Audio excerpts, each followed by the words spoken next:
Bueno, vamos a iniciar. Buenas noches para todos. Para la Fundación Poema es un gusto contar con su presencia el día de hoy. Queremos agradecer de forma especial la presencia de la doctora Viviana Lotero.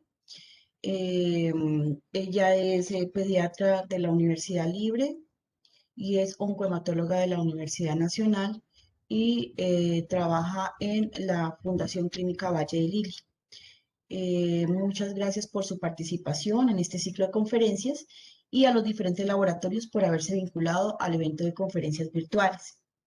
Esperamos que esta charla sea de utilidad para ustedes y recuerden que los esperamos en el siguiente encuentro sincrónico que se desarrolla cada 15 días. Pueden visitar nuestra página www.poema.org para conocer la programación. Recuerden mantener sus micrófonos y cámaras apagadas y al final de la conferencia habrá un espacio para la resolución de preguntas. Doctora Viviana, bienvenida. A continuación, su charla. Gracias, Lida. Aclaro, soy pediatra de la Universidad del Valle. Muchas gracias. Bueno, el día de hoy vamos a hablar de trombocitopenias en pediatría, como su nombre lo dice, más allá de la PTI, o sea, todas las que no son PTI, que no son tan frecuentes, pero son importantes tener en cuenta en el diagnóstico diferencial. Voy a detener el video. Bueno, ahí siguen viendo la diapositiva, ¿cierto? Entonces vamos a hablar algo de generalidades, posteriormente algo sobre cuáles son las alteraciones plaquetarias más frecuentes, la clínica de estas alteraciones, el enfoque diagnóstico, enfocándonos especialmente en trombocitopenias heredadas y síndromes congénitos asociados a trombocitopenias, sobre el tratamiento en general y de algunas de estas y en conclusiones. Y las conclusiones. Bueno, entonces en cuanto a generalidades, la sangre desde la medicina antigua pues se ha definido que es un compuesto de los 4 humores básicos, pero apenas hasta el siglo XVII y gracias al invento del microscopio se pudieron determinar cuáles eran las células que componían la sangre. Empezaron con los eritrocitos en el siglo XVII y posteriormente en el siglo XVIII ya se describieron los leucocitos. Y casi 100 años después empezaron a hablar diferentes observadores sobre las plaquetas. Como en 1841, tanto William Hewson como George Gulliver, Frank Simon, hablan de cuerpos muy pequeños. Este último añadió ferrocianuro de potasio y vio que las plaquetas se adherían. Entonces, estas observaciones se pueden atribuir a diferentes observadores, como vemos, entre biólogos, médicos generales, químicos, básicamente. Bueno, Alfred Donet ya en 1844 los llamó globulinos, Friedrich Agnon en 1845 los llama gránulos elementales y ya los ilustra, hace dibujos de ellos. Gustav Zimmermann, que es un militar alemán, hace las descripciones de billones de ciertos de corpúsculos incoloros, a los cuales llamó cuerpos elementales. Max Schulze, que era un profesor de anatomía en Bonn, en Alemania, en 1862, lo llamó como montones de granulaciones o espérulas. Edmund Felix Bulpian en 1873 vio la capacidad de estas células de adherirse al vidrio. Y George Hagen en 1878, además de ver la tendencia de estas a agruparse y la participación de la fibrina, fue el que primero le puso nombres de plaqueta. Pero la descripción principal se le asigna a este patólogo italiano, Giulio Bisocero, que en 1882 las llamó plaquetas. Y vemos aquí interesante un dibujo de las plaquetas recién extraídas y otro 8 horas después, en donde vemos que ya hay como un acúmulo con unas redes que posteriormente se va a determinar pues que es la fibrina. Adicionalmente traje esta otra diapositiva porque él pinta estas células que ve en la médula ósea de una rana y de una persona humana, y o sea que es el que determina que las células de la sangre se producen en la médula ósea. Y estas otras dos, la D y la E, son macrófagos con eritrocitos, fagocitando eritrocitos, que me llamó la atención también como el primer síndrome hemofagocítico pues ilustrado. Ya en los 100 años subsiguientes, ya pasaron de ser las plaquetas a ser misteriosas partículas que apenas se veían, a elementos que determinan funciones vitales y que participan en enfermedades hemorrágicas y trombóticas de alta mortalidad. En cuanto a las generalidades, entonces las plaquetas son formadas en la médula ósea por fragmentación del megacariocito, tienen una vida media en la sangre ya circulante de 7 a 10 días y un recuento normal de 100.000 a 450.000 por milímetro cúbico. La trombopoiesis es el proceso mediante el cual se generan las plaquetas, se realizan, como ya les dije, en la médula ósea, tiene una duración de este proceso de aproximadamente 7 días y cada megacariocito puede producir de 2.000 a 4.000 plaquetas. Esto se debe a formación y replicación del DNA sucesivamente, sin dividirse, lo que se llama endomitosis, y el cual puede llevar hasta 32, incluso 64 veces el ADN, y de esto depende también el número de plaquetas que se van a liberar. El megacariocito pues, es la célula más grande, de 50 a 150 micras, es una célula multilobulada, que genera pues entonces las plaquetas. Entonces la trombopoiesis genera 150 billones de plaquetas al día y su equilibrio está entre la producción, la senescencia y el consumo.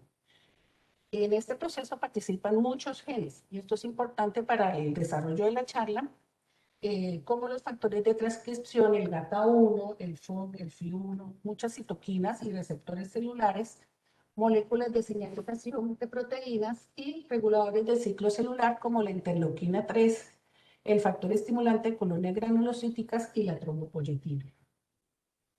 La trombopoyetina se produce a una velocidad constante, a diferencia de la eritropoyetina, se produce básicamente en el hígado, pero también se puede producir en el riñón y en la médula ósea, y se regula por absorción e internalización de las células que expresan su receptor, que son básicamente el megacariocito y las plaquetas.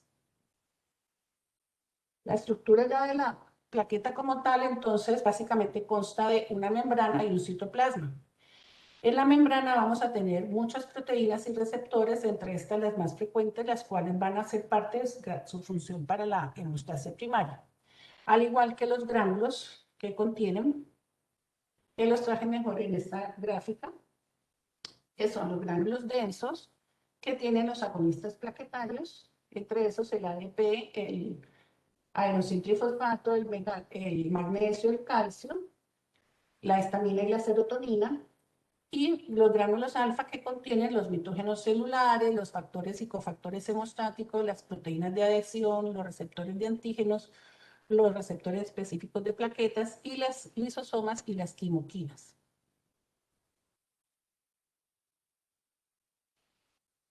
Traje esta otra diapositiva para tener en cuenta que hay mediadores de la inflamación almacenados y producidos por las plaquetas, además de la parte de la hemostasia primaria, entonces tienen gran actuación en los procesos inflamatorios. Entonces vemos que están las quimoquinas, los lípidos proinflamatorios como el ácido araquidónico, los tromboxanos, el factor activador de plaquetas, los factores proangiogénicos, los factores inhibidores de la angiogénesis y las metaloproteasas. Entonces las plaquetas son fundamentales tanto en la homeostasis como en la trombosis y la arteriosclerosis. En la homeostasis cumplen dos funciones que son la capacidad de adhesión y agregación a los sitios de la injuria endotelial y la activación en el sitio de la injuria, permitiendo activar junto con el receptor del factor tisular los factores de la coagulación. Aquí tenemos una gráfica que nos demuestra la parte más importante en la formación del tapón primario y la cascada de la coagulación, en el cual las plaquetas tienen una gran actuación, que son la adhesión, la agregación, la liberación y la estabilización del coágulo. Entonces, recordemos que las plaquetas actúan tanto en procesos fisiológicos como en patológicos. Entonces, lo fisiológico es la hemostasis, la remodelación tisular, que a veces no la tenemos en cuenta, la defensa innata, la inflamación, como ya lo dije, y el reclutamiento de los leucocitos. Pero también tiene mucha actuación en procesos patológicos como la trombosis, la enfermedad pulmonar obstructiva crónica, el asma, la diabetes, arteriosclerosis y la enfermedad cardiovascular. Ya en cuanto a las alteraciones de las plaquetas como tal, entonces tenemos alteraciones en su número y la función. Básicamente en esta charla nos vamos a definir sobre en su número, sobre las disminuidas ausentes, que es la trombocitopenia, y esas son las que vamos a ver el día de hoy. Entonces, la trombocitopenia puede ocurrir por aumento en el consumo, aumento en su destrucción, disminución en la producción, distribución anormal o la pseudotrombocitopenia. La pseudotrombocitopenia es importante hablar de ella. Ocurre por agregación de las plaquetas, por aglutinación, por el anticoagulante usado, especialmente por el tetracético, y algunos por heparina. Se forman entonces coágulos plaquetarios que en el equipo automático no los puede contar como plaquetas. Ocurre en un 0.07 a un 0.2% de las personas normales o sanas y hasta o ambulatorias, pues, y hasta un 2% de pacientes hospitalizados. ¿Cómo hacemos para definir que no es una verdadera trombocitopenia? Entonces usamos otro anticoagulante como el citrato y se debe procesar la muestra lo más rápido posible y obviamente revisar el extendido, no solo para evitar ver los agregados plaquetarios y también para ver otros tamaños de plaquetas que en el equipo automático no se cuentan. Es importante que esta es una entidad que es in vitro, sin implicación clínica, o sea, estos pacientes son sanos, no tienen sangrados clínicamente y no requieren ningún tratamiento. La pseudotrombocitopenia también se puede manifestar por satelitismo plaquetario, entonces son acúmulos hacia especialmente los neutrófilos, pero también puede ser hacia los linfocitos como en la segunda gráfica o hacia los basófilos como en la tercera gráfica. Y hay entidades clínicas en las que la pseudotrombocitopenia se puede presentar más frecuente, como las vasculitis, el lupus eritematoso sistémico, el síndrome antifosfolípido, nefritis por IgA, infecciones severas, en mononucleosis, reacciones a medicamentos en el embarazo y linfomas y síndromes mieloproliferativos. La trombocitopenia por disminución en la producción, entonces vemos ya sea por supresión, perdón, me salté una, por destrucción, puede ser inmune o no inmune. Ya la conferencia pasada hablamos de la PTI, pero también hay otras inmunes como la neonatal aloinmune y las posttransfusiones, y los medicamentos como la heparina, la quinina, quinidina, el linezolid, los antibióticos, anticonvulsivantes, los antiácidos, los analgésicos, diuréticos como las tiazidas y algunas quimioterapias por mecanismos inmunes, ya sea por aptenos, complejos de anticuerpos o complejos inmunes. Y los no inmunes son la coagulación intravascular diseminada, la púrpura trombocitopénica trombótica, el síndrome hemolítico urémico, por esplenomegalia, secuestro, sangrados masivos, acidosis, hipotermia, alteraciones en el flujo, como hemangiomas o anormalidades en válvulas cardíacas. Ya en cuanto a disminución en la producción, tenemos por supresión de la médula, ya sea por medicamentos, especialmente las quimioterapias, infecciones no solo virales, sino también bacterianas, el alcoholismo, síndrome mielodisplásico, el déficit de vitamina B12 y de folatos, y las congénitas y la falla aplasia medular, que son las que vamos a referirnos a esta charla, y por infiltración, ya sea por células hematológicas, por neoplasias hematológicas o tumores sólidos, y por células de depósitos, como en la diapositiva, en la lámina que vemos las células de Gaucher. Un capítulo aparte quedaría para otra charla, la trombocitopenia neonatal, en la cual tenemos muchos diagnósticos que nos pueden dar: insuficiencia placentaria, la asfixia perinatal, las infecciones, las trombocitopenias aloinmunes o autoinmunes, las trombosis, sepsis, coagulación intravascular diseminada, la enterocolitis neutropolsizante, las malformaciones vasculares como el síndrome de Casabat-Merrill, como en la foto que vemos, los medicamentos que ya mencionamos, enfermedades metabólicas y trombocitopenias heredadas que cada vez se van diagnosticando más tempranamente gracias a los nuevos métodos diagnósticos. Las manifestaciones clínicas, entonces, básicamente, como toda alteración en la neoplasia primaria, se basa en petequias, que a veces son en sitios en que no son muy frecuentes ver, como la mucosa yugal, las hemorragias conjuntivales, gingivorragia, epistasis es más frecuente. Y la equimosis, que en pediatría debemos hacer un diagnóstico diferencial muy importante, como la equimosis por trauma, no olvidar las equimosis por maltrato infantil, que son diferentes, están en diferentes estadios, en diferentes sitios. La púrpura Henoch Lane, que por su nombre púrpura, pero no cursa con trombocitopenia y son lesiones palpables, y es más una vasculitis. Y no olvidar cuando hay equimosis periorbitaria, y sobre todo bilateral, del neuroblastoma. Bueno, ya entonces para diferenciar si entre adquirida o congénita, vamos a preguntar primero pues qué edad tiene el paciente, cuál es el sexo, porque vamos a ver que hay unas ligadas al X, la etnia, el origen y procedencia, manifestaciones clínicas o patologías previas, a qué edad inició, qué tan severos son los sangrados, qué manejo ha tenido y qué respuesta ha tenido a estos manejos, básicamente pensando en los diagnósticos diferenciales de PTI, cuando ya tenemos una PTI crónica y refractaria, que llamamos refractaria a muchos tratamientos, y la respuesta, como les digo a ellos. ¿Qué hemogramas ha tenido este paciente previamente? Y hemogramas también de los padres. ¿Qué retos hemostáticos o cirugías ha tenido este paciente? Traumas importantes. En la mujer es la menstruación. Y el examen físico, si encontramos otros hallazgos, vamos a ver más tarde.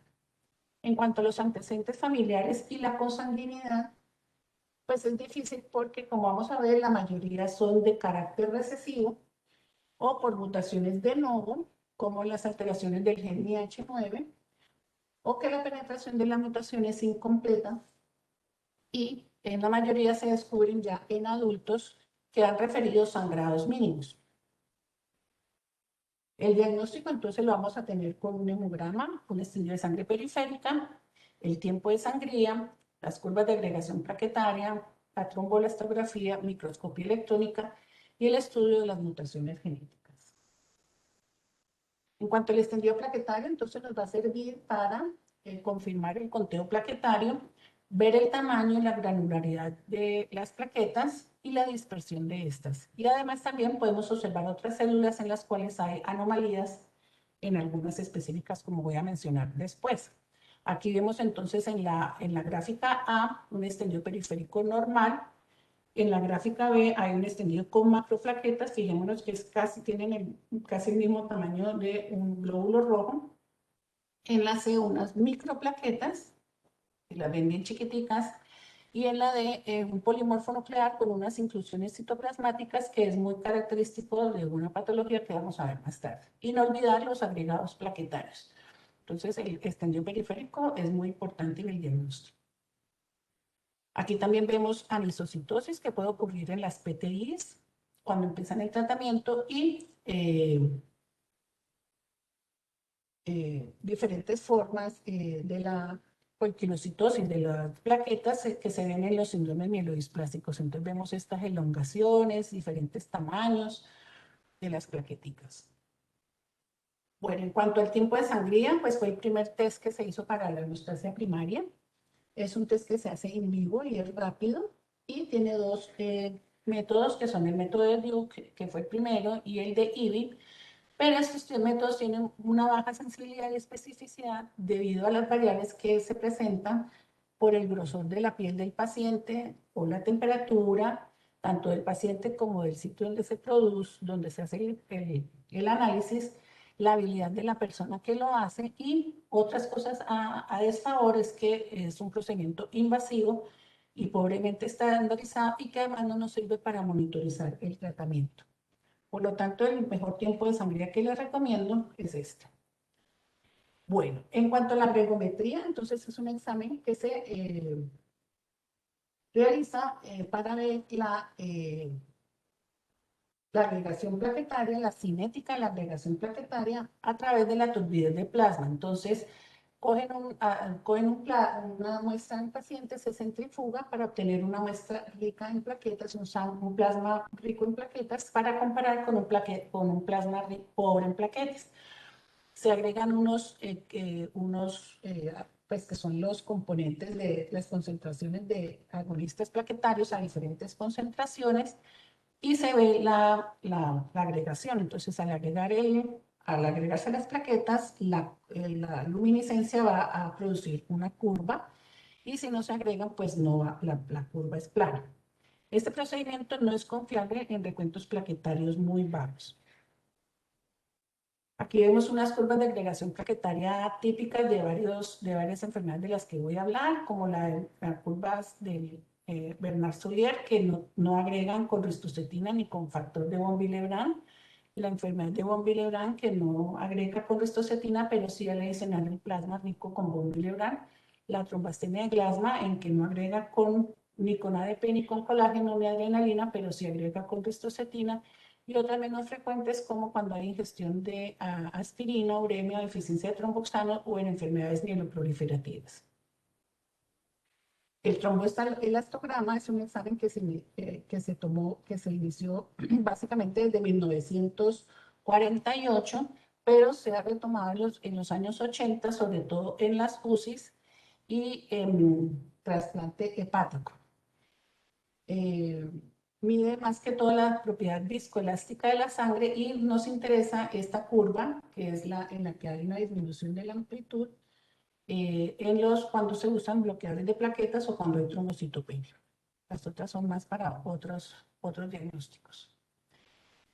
Y otros estudios para ver las plaquetas son la microscopía electrónica, y traigo a colación este caso, que es un síndrome que se llama el síndrome de Germán-Pullar. Se describió en 1959, es una enfermedad que es prevalente en Puerto Rico y que afecta además otros órganos como riñones y corazón, intestino y corazón y pulmones. Es básicamente un albinismo muco-oculocutáneo, y los sangrados son muy importantes. Se debe a una ausencia de gránulos delta o densos, que son los que tienen los lisosomas y los melanosomas, por eso es el albinismo. Pero estos pacientes no presentan trombocitopenia, pero sí sangrados porque hay un déficit en la agregación.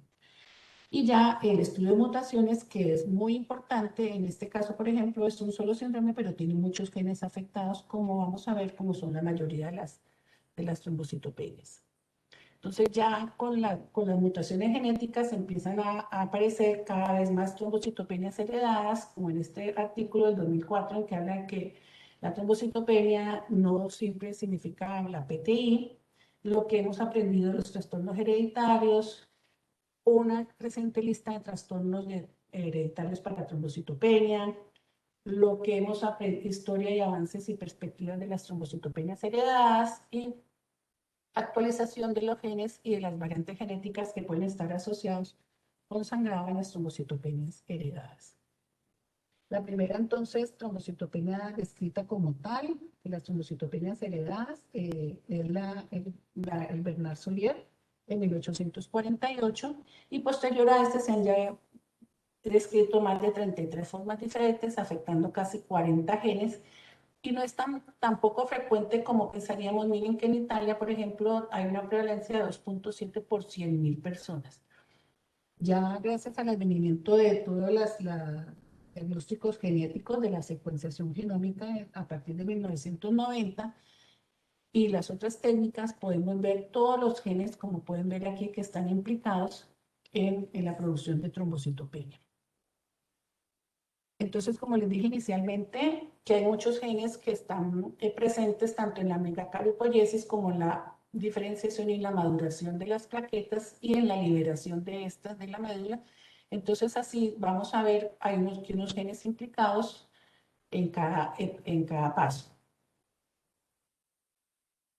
Esta tabla pues se ve un poco grande, pero básicamente es para mostrarles las formas con solo trombocitopenia. Ya aquí vamos a hablar básicamente del Bernard-Soulier, que como pueden ver puede tener un patrón de herencia autosómico recesivo o autosómico dominante, y son plaquetas grandes y hay una función plaquetaria disminuida.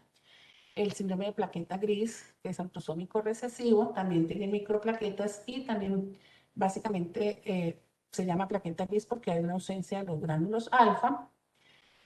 También tenemos otras que no las vamos a mencionar, pero pues para que vean que el patrón de herencia es está entre autosómico dominante y autosómico recesivo en esta parte.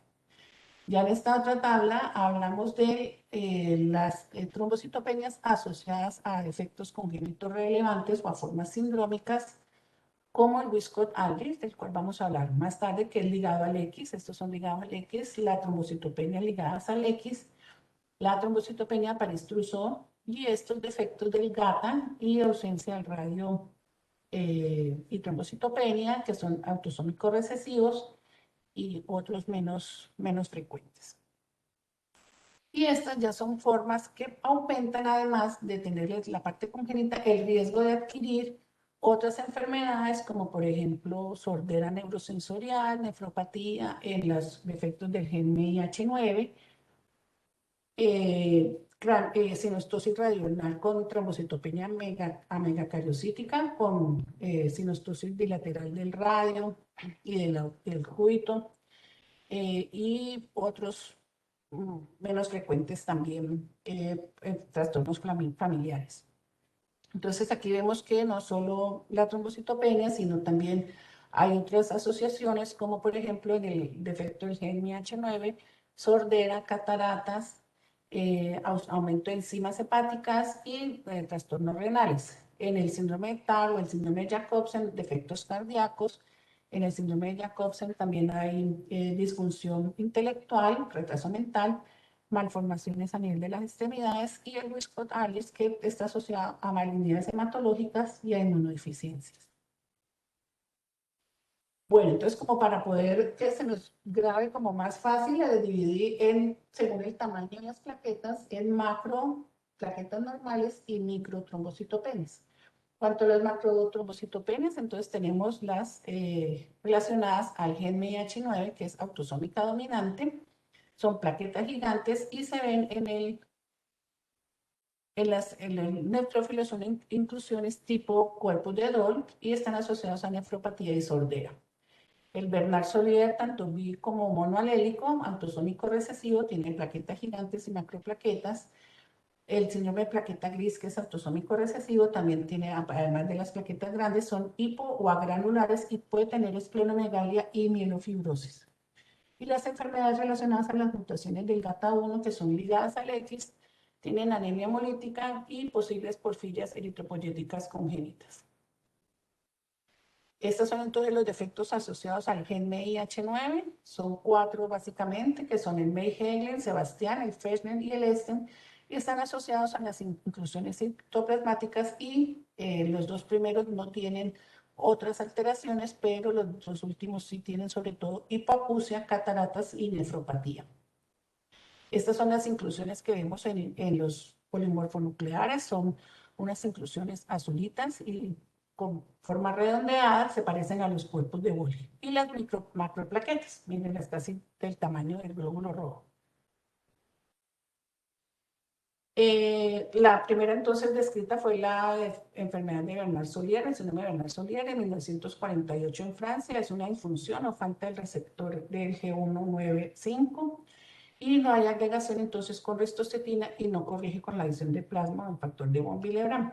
Tienen un tiempo de sangría elevado y también se pueden hacer subdiagnósticos por citometría de flujo, y generalmente estos pacientes sí presentan sangrados. El síndrome de plaqueta gris, pues que son por pérdida de los gránulos alfa, y también pueden haber polimorfonucleares hipogranulares. Otras causas de macrotrombocitopenia también pueden ser los anticoagulantes, o cuando las pleurotomías son traumáticas, o cuando hay enfermedades cardiovasculares y bypass.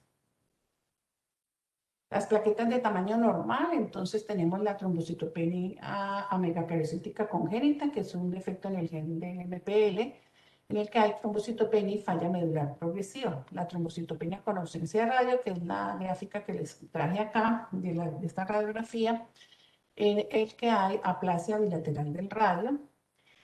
Trombocitopenia familiar con tendencia a la leucemia mieloide aguda, se desarrolla más o menos en el 40% de estos pacientes. Trombocitopenia relacionadas a la mutación también de la NKR26, también con tendencia a la leucemia mieloide aguda. Y la trombocitopenia amegacariocítica con sinostosis radioulnar, muy parecida a pues para tener como diagnóstico diferencial a la trombocitopenia con ausencia de radio. En cuanto a la trombocitopenia de ausencia de radio, no solo entonces tienen la aplasia del radio bilateral y la trombocitopenia, sino también que se ha visto otras alteraciones como intolerancia a la leche de vaca, compromiso en miembros inferiores, anomalías cardíacas, anomalías renales, y el último estudio tiene otras alteraciones menos frecuentes. En cuanto a las microtrombocitopenias, entonces básicamente son dos, el síndrome de Wiskott-Aldrich y la trombocitopenia ligada al X. Ambas son ligadas al X y tienen el compromiso en el mismo gen, solo que en el Wiskott-Aldrich hay una inmunodeficiencia severa y en las otras no hay inmunodeficiencia. En 1937, Wiskott describió tres pacientes con diarrea, tres pacientes hermanitos con diarrea, y en 1954, Aldrich describió un paciente con antecedentes familiares en varias generaciones. La triada del Wiskott-Aldrich es eczema, trombocitopenia e infecciones y puede ocurrir de 1 a 10 por millón de recién nacidos vivos. Antes de los tratamientos y todo, el promedio de vida de estos pacientes era de 3 años y medio. La triada tiene diferente espectro, o sea, puede haber desde sangrados leves o hasta sangrados por gastrointestinal, petequias, el eczema también en algunos pacientes puede ser casi desapercibido, pero en otros puede ser bien, bien importante. Y las infecciones van desde otitis o problemas en la piel a neumonías. Y no olvidemos que está asociado a linfomas, a otros cánceres, especialmente linfomas de células B. El diagnóstico entonces se hace viendo las microplaquetas en el extendido. También son pacientes que tienen linfopenia, pueden tener una anemia hemolítica autoinmune con positivo y anemia ferropénica y la citometría de flujo para valorar los linfocitos T. La inmunoglobulina G puede ser normal, la inmunoglobulina M baja y las A y la E están elevadas. Y pues el diagnóstico más importante es la mutación. En cuanto al tratamiento del síndrome de Wiskott-Aldrich, tenemos entonces el manejo del eczema, que a veces compromete mucho el paciente, su condición clínica, y transfusiones debemos realizar lo menos posibles y ojalá productos leucorreducidos. También manejar las infecciones tanto bacterianas como por virus y hongos, se pueden presentar por cualquiera de estas tres, y las infusiones de gamma-globulina. La esplenectomía en algunos pacientes no se recomienda, sobre todo si está planeado realizar un trasplante de médula ósea, y la terapia génica en los pacientes en los que no hay donante posible para el trasplante de médula. Eso en cuanto a las trombocitopenias, pero traje también otras causas de falla de médula ósea que quisiera hablar específicamente de las dos primeras, que son la anemia Fanconi y la disqueratosis congénita, porque además de tener otras alteraciones, se pueden presentar solo con trombocitopenia al inicio y debemos tener un diagnóstico importante para descartar. La anemia Fanconi se describió en 1927 por el doctor Guido Fanconi en 3 hermanos con pasitopenia y anormalidades físicas. Este es de patrón de herencia autosómico recesivo con expresión variable de diferentes genes. Es ligeramente predominante en hombres con una prevalencia de 1 a 100.000 nacidos por 1 a 5 por millón. La edad media del diagnóstico en hombres es más o menos 6 años y medio y en mujeres 8 años, pero hay pacientes, casi un 10%, que se pueden diagnosticar después de los 16 años. El 60 al 75% de los pacientes pueden presentar las anormalidades físicas que ahora les voy a mencionar, pero 25 o 40% no la tienen. Entonces, en pacientes en los que nosotros no veamos el típico Fanconi, pero que se presentan con trombocitopenia, también se deben de descartar. Entonces, las anormalidades más frecuentes son la talla baja en el 51%, las anormalidades en la piel, sobre todo manchas café con leche o un tono gris o bronceado, las anormalidades a nivel de las extremidades, como el pulgar ausente o hipoplásico, el radio ausente, la clinodactilia, sindactilia, uñas displásicas, anormalidades en las gónadas en los hombres en un 32% y en las mujeres en un 3%. En la típica carita o fase de Fanconi, con ojos pequeños, estrabismo, sordera conductiva, atresia o displasia de las orejas, riñón ectópico o pélvico o en herradura, gastrointestinal como atresia de esófago, atresia intestinal, cardiovascular, el 11% pueden tener ductus C y B y otros como hidrocefalia, microcefalia, implantación baja del cabello, etc. El diagnóstico entonces se hace con un hemograma con una leve o moderada trombocitopenia o leucopenia antes que la pancitopenia. Por eso entonces tenemos que tener este punto claro. La médula ósea entonces va a ser una médula ósea hipocelular y grasa con pocas células hematopoyéticas y aumento en el número de los linfocitos.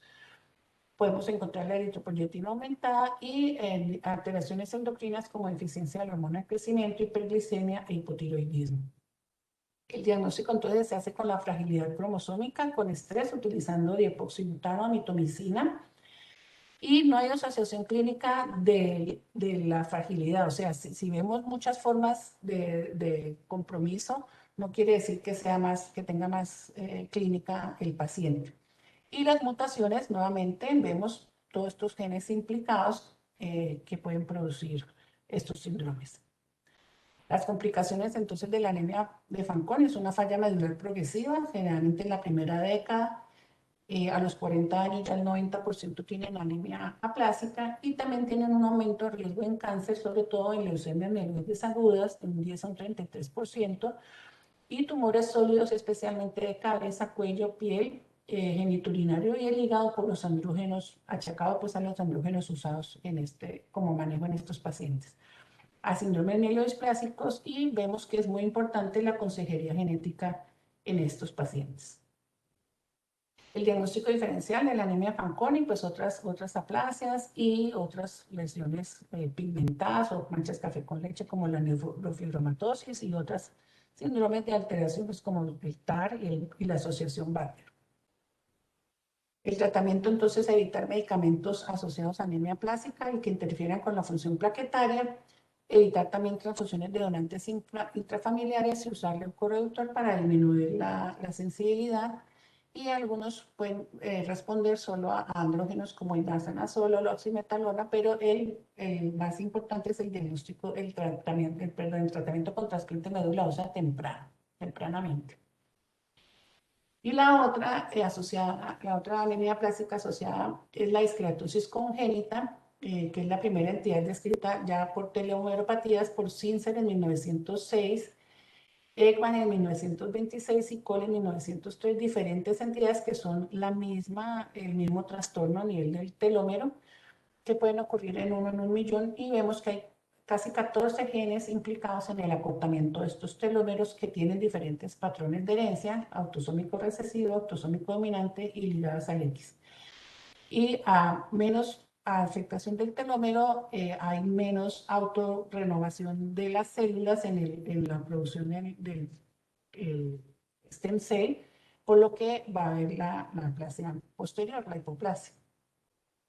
La triada mucocutánea de la esclerosis congénita, entonces, son las alteraciones en las uñas, la leucoplaquia y la pigmentación anormal.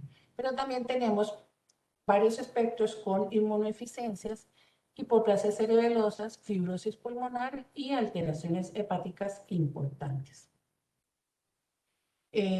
A más acortamiento del telómero, la edad de presentación va a ser más tempranamente. Y las complicaciones son también falla medular a los 11 años, empezando por trombocitopenia nuevamente, síndromes mielodisplásicos y carcinomas, especialmente de cabeza y cuello. Y el manejo de la discretosis, pues también es controlar las infecciones. También algunos responden a andrógenos, el trasplante halogénico y el seguimiento de estos segundos tumores. Otros síndromes congénitos asociados a trombocitopenia que debemos tener en cuenta es la trisomía 21, el Ehlers-Danlos, el síndrome Turner, el DiGeorge, Noonan, Cornelia-Lange, entre otros. Ya específicamente para el manejo de las hemorragias, pues lo más importante es la prevención, evitando actividades que impliquen traumas, deportes de contacto, evitar medicamentos antiagregantes plaquetarios usados para fiebre o para analgesia. las medidas locales según el tipo de sangrado, si es un sangrado leve, compresión, taponamiento nasal para las epistasis, cauterización y suturas en caso de heridas, y los antifibrolíticos y las desmopresinas que se han usado anecdóticamente en varios defectos de la hemostasia primaria. El manejo también con transfusiones de plaquetas se debe hacer, pues es la medida estándar en los pacientes, pero se tiene un uso limitado para las hemorragias que atenten la vida, ya que a más transfusiones va a haber más sensibilización y posteriormente si va a requerir un trasplante, pues es más difícil. El factor 7 activado recombinante también se ha usado en pacientes con trombocitopenia heredadas, especialmente en el Bernard Solier. El trombopac a corto plazo en los pacientes con defectos en el MIC9. Reportes de casos, como vemos aquí en este artículo, que vemos en que un paciente con síndrome de Bernard-Solier tiene un aumento después de un año del recuento de plaquetas. Los segundos que tienen mejor aumento del recuento son los del gen del MIC9, pero en el Wiskott-Arden, en las trombocitopenias ligadas al X, no hay un adecuado recuento, y vamos a ver que también a pesar de que hay un aumento del recuento plaquetario, no hay una buena función. Y en algunos pacientes se vio que aumentó el eczema. Entonces está más que todo indicado previo a procedimientos quirúrgicos. Aquí vemos este otro que es el que habla de los efectos del trombopac en el conteo plaquetario y la activación plaquetaria. Vemos aquí un paciente en el que vemos un buen recuento, varios pacientes, pero a pesar de aumentar el recuento, no mejoró la activación plaquetaria porque esta está proporcional al tamaño de la célula de la plaqueta, pues, y al parecer no tiene ningún efecto sobre el tamaño de la plaqueta como tal. Entonces, a largo plazo, el trombopac en el Wiskott-Alice y en las trombocitopenia ligadas al X, y las esplenectomías, que como ya dije, puede aumentar el riesgo de infecciones, sobre todo en los Wiskott-Alice si van para trasplante, y el trasplante de células hematopoyéticas, sobre todo en los Wiskott-Alice y en la con trombocitopenia amegakardiocítica congénita, y también se ha usado en otras trombocitopenias heredadas, como la ausencia del radio, las ligadas al X, el Bernard Solier, y la terapia génica, sobre todo para el Wiskott-Alice sin donante. Así ya de manera anecdótica, pues hice una investigación sobre lo que dicen los pacientes de los jugos y las frutas para subir las plaquetas, y por Google sí aparece pues todo lo que ustedes quieran, especialmente pues el que ya sabemos de la guayaba, pero también de frutos rojos, nueces, lentejas, verduras, pero realmente nada con base científica. Solo encontré este artículo del 2021 de un grupo español que habla sobre la dieta mediterránea, que ayuda a mantener un conteo plaquetario en un rango normal y disminuye las mortalidades relacionadas a las trombocitopenias. Bueno, entonces como conclusiones y para llevarnos a la casa, pues que una buena anamnesis y un examen físico son importantes como para todo en medicina, para el enfoque también de un paciente con trombocitopenia. No olvidemos el extendido periférico, el cual nos ayuda, como ya les mostré. Las trombocitopenias heredadas son un amplio y listado complejo que va aumentando cada vez más a medida que hay más pruebas genéticas disponibles y que se deben de buscar nuevas opciones terapéuticas. Muchas gracias. No sé si al fin entró alguien del grupo de genética que están invitados, la doctora Manuela Maya, con la cual tenemos varios pacientes de estos en común. Me perdí. ¿Dónde estoy para aprender mi video? Atenta Hola Viviana, sí, a aquí estoy. comentarios y a preguntas. Muchas gracias. Bueno, agradecemos a la doctora Viviana Lotero por su excelente conferencia. Quedamos pendientes por el chat para las preguntas, por favor.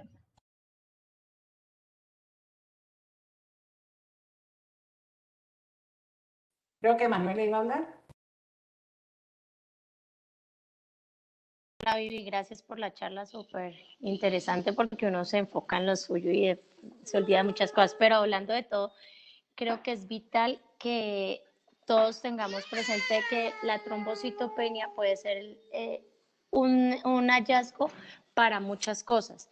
En las unidades de urgencias, los médicos pediatras y los generales están entrenadísimos para la PTI y a toda trombocitopenia, pues a todo trombocitopenia inicial le ponen inmunoglobulinas, pero sería también bueno concientizarnos de tomar niveles de inmunoglobulinas previas, porque como estamos viendo está el Wiskott-Aldrich, está la disqueratosis congénita, cada día hay más síndromes asociados a hipogamas, que sería importante poderlas clasificar y tener previo a colocación de inmunoglobulinas o de algún tratamiento específico esos niveles. Entonces yo creo que eso ha permitido también que más tempranamente se puedan empezar a buscar pacientes que puedan clasificarse. Hay muchos pacientes que, por ejemplo, nosotros dos hemos dicho, es una disqueratosis porque tiene trombocitopenia, tiene las alteraciones en lengua, tiene las manifestaciones en piel y era Wiskott-Aldrich. Entonces, el espectro de enfermedad es muy amplio con una sola manifestación inicial. Sí, gracias Manuela por tu aclaración. Sí, cada vez es más frecuente encontrar porque buscamos más. Como digo yo, el que busca encuentra. No sé, los del grupo de trasplante, ¿quién más tiene preguntas? De los médicos, los compañeros.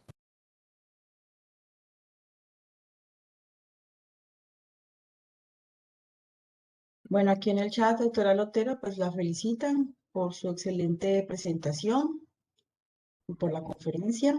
Hasta ahora esperando las preguntas.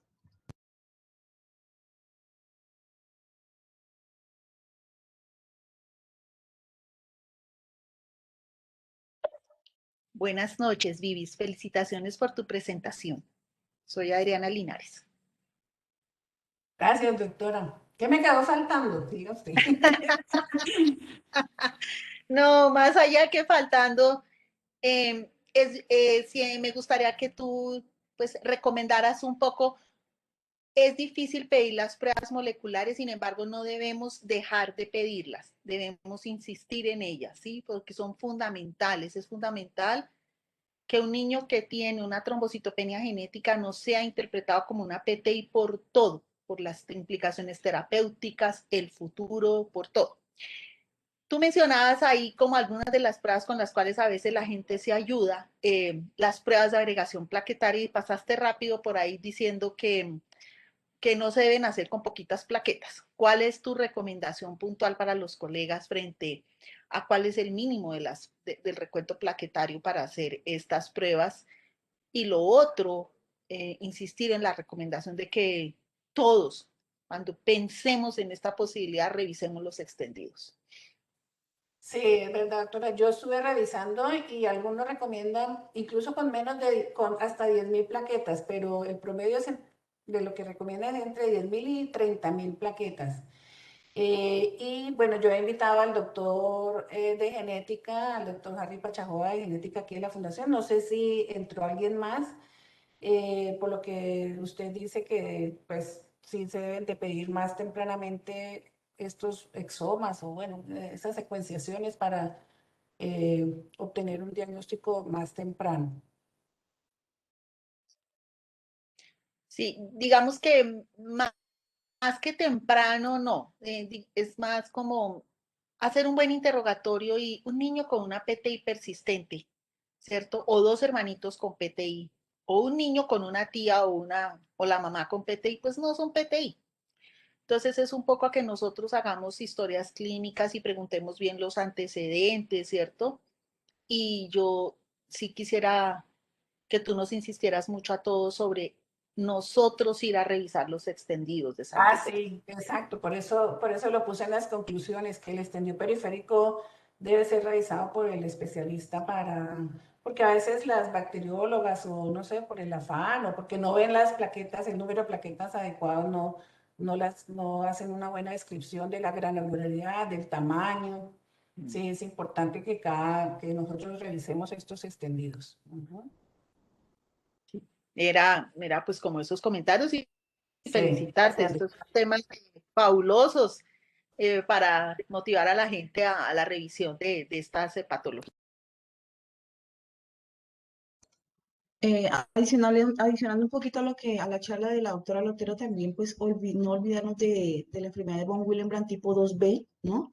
que cursa con trombocitopenia y a veces nos llegan pacientes diagnosticados como PTIs y resulta que realmente sí son enfermedades de von Willebrand tipo 2B, sobre todo en aquellos pacientes que uno ve que empiezan a sangrar con plaquetas, o sea, bajas, pero no tan elevadas, tan bajas como uno esperaba, o sea, plaquetas de 100.000, 80.000 y el paciente sangrando.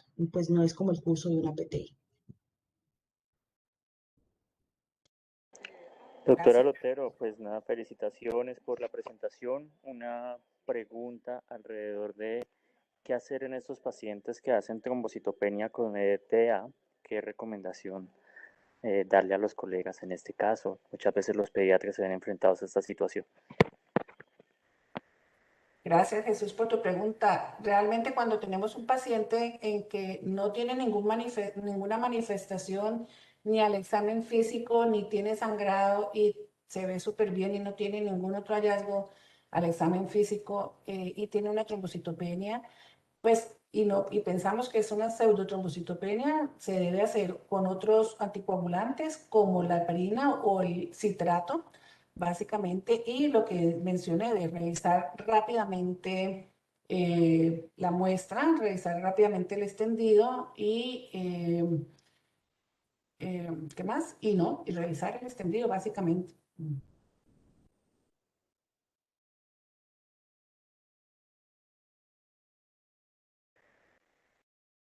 Vale, mil gracias.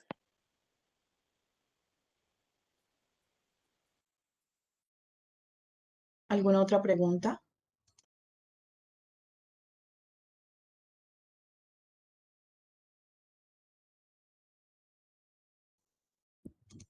Bueno, muchas gracias a Bueno, todos por la participación.